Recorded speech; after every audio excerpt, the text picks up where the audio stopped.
تفتكروا يا جماعة في علاقة ما بين الخشب الزان والعدس؟ علاقة ما بين الخشب الزان والعدس؟ ده انت اتجننت بقى.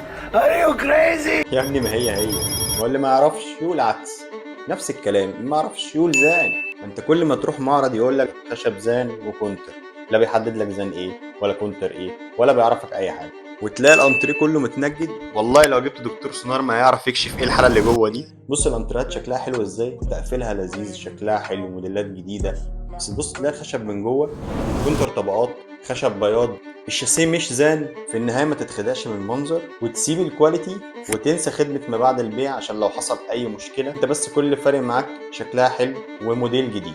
دور على شركه محترمه ليها مصنع عشان ابقى واثق في منتجها والكواليتي بتاعتها والافتر سيل وسرعه التسليم، وانسى الشكل دلوقتي هنحتاجه بعدين.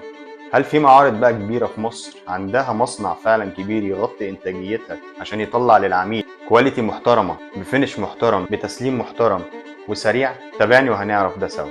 أنا خالد ناصر، جاي أفهمك مش جاي أبيعلك.